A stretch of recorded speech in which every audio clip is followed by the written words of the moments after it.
क्या आप महफिल में बात करते हुए घबराते हैं? लोगों से खौफज़दा होते हैं? ज़्यादा लोगों की मौजूदगी में आपकी ज़ुबान चलना बंद हो जाती है? तो ये वीडियो आपके लिए है। शुक्र है मैंने ये नहीं कहा कि ये क्रीम आपके लिए है। मेरे पास क्रीम तो कोई नहीं है, लेकिन मेरे पास 5 ऐसे पॉइंट्स हैं जो कि आपको इस काबिल करते हैं, अगर आप उनको फ़ॉलो कर लेते हैं, कि कोई भी इंसान आपके सामने खड़ा हो, चाहे वो मुल्क का प्राइम मिनिस्टर ही क्यों ना हो, लेकिन फ़ॉलो इस तरह से किया हो जैसे कि पैटर्न मैं आपको बता रही हूँ। तो आप उस प्राइम मिनिस्टर के सामने भी बात करते हुए घबराएंगे नहीं, डरेंगे नहीं, क्योंकि प्राइम मिनिस्टर भी आसमान से तो उतरा नहीं है। डेजिग्नेशन ठीक है, हम इज्जत करते हैं और इज्जत करनी भी चाहिए, लेकिन बीइंग अ ह्यूमन, हम जो अपने दिमाग में कुछ इमेजेस बना लेते हैं कि भाई इनके सामने बात करना मुश्किल है, या किसी और को ले लें, किसी कंपनी का मालिक है या पैसा ज़्यादा है या वॉट एवर, जो भी चीज़ उसको सुपीरियर करती है आपसे, तो आप उसके इमेज के मुताबिक अपनी परफॉर्मेंस या अपनी ज़बान खोलते हैं। ये ज़बान खोलना इस तरह से है बातचीत करना या अपना मौक़िफ़ पेश करना। अब जल्दी से कॉपी पेंसिल ले लें और मैं जो पॉइंट्स आपको बताने लगी हूँ उनको आपने फॉलो करना है और फिर देखना है कि किस तरह से आपका कॉन्फिडेंस डेवलप होता है, किस तरह से आप कहीं भी बात करते हुए घबराएंगे नहीं, अपना मौक़िफ़ देते हुए घबराएंगे नहीं, और एक ऐसी स्टेज पर होंगे जिस पे लोग आप पर रश करेंगे और कहेंगे यार क्या बात है, कितना अच्छा बोलता है ये या बोलती है। पॉइंट नंबर 1, पॉजिटिव विजुअलाइजेशन बहुत ज़रूरी है। जो लोग बहुत ज़्यादा घबराते हैं, डरते हैं, शाय फील करते हैं, सबसे पहले तो जो अकेला टाइम होता है उनका, या घर बैठ के जो भी टाइम अपना किसी और चीज़ों में लगा रहे हैं, या फिर ऑफिस में वेले बैठे हुए हैं, तो ऐसे वक्त को इस्तेमाल करते हुए आपने विजुअलाइजेशन करनी है कि आप काफ़ी सारे लोगों के सामने बात कर रहे हैं और बहुत फ्लुएंटली बात कर रहे हैं, अपना मौक़िफ़ दे रहे हैं, किसी किस्म का खौफ नहीं है, ज़्यादा हुजूम से डर नहीं लग रहा, नए एटमॉस्फेयर से डर नहीं लग रहा। किसी नई जगह पे जाके भी लोग खौफज़दा हो जाते हैं ना कि ओह ये तो बहुत बड़ी बिल्डिंग है, बहुत खूबसूरत है, बहुत लैविश है। तो इन चीज़ों को जब आप विजुअलाइज करेंगे, इमेजिन करेंगे, तो एक तो चीज़ जो पहले ही स्टेप होती है या पहला बैरियर होता है कि पता नहीं क्या होगा। अब दिमाग है, बहुत सारी चीज़ें आपने देखी होती हैं मूवीज़ में, टीवी में।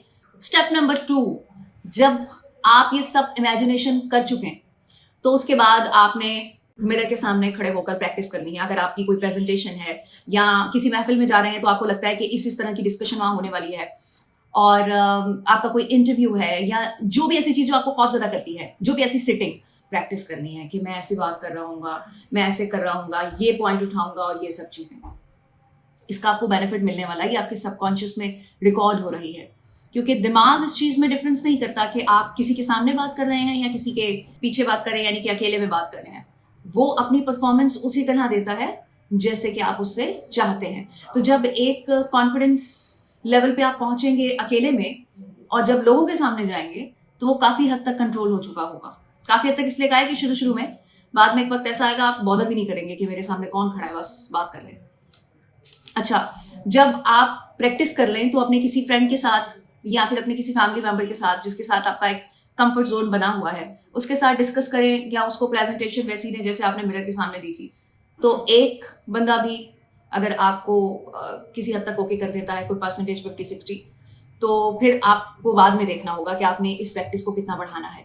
इसके बाद वो वक्त आ गया जिसका आपको इंतजार था, आप उस महफिल में या उस जगह पे चले गए जहाँ पे आपने बात करनी थी। तो सबसे पहला पॉइंट, लोगों को देख के डरना नहीं है, घबराना नहीं है, और ये नहीं सोचना कि मैं जब बात करूंगा या बात कर रहा हूं तो लोग मेरे बारे में क्या सोच रहे हैं, क्योंकि आप अपनी एक इमेज बना चुके हैं अपने माइंड में कि आपने ऐसे ऐसे ऐसे बात करनी है, और आपने एक तरह से एक इंसान से थोड़ी सी राय भी ले ली है।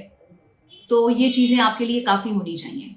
ये नहीं सोचना कि दूसरा इंसान क्या कह रहा है आपके कहने पे, आपके स्टाइल पे, आपके गेस्चर पे। उसकी रीज़न ये है कि अगर आप इन तनकीदी नज़रों के बारे में सोचते रहेंगे तो आप कभी कुछ हासिल नहीं कर सकते या कभी बोलना नहीं सीखेंगे लोगों के सामने। हर किसी का अपना पॉइंट ऑफ व्यू है, किसी को आप अच्छे लगेंगे, किसी को आप बुरे लगेंगे, तो सो व्हाट।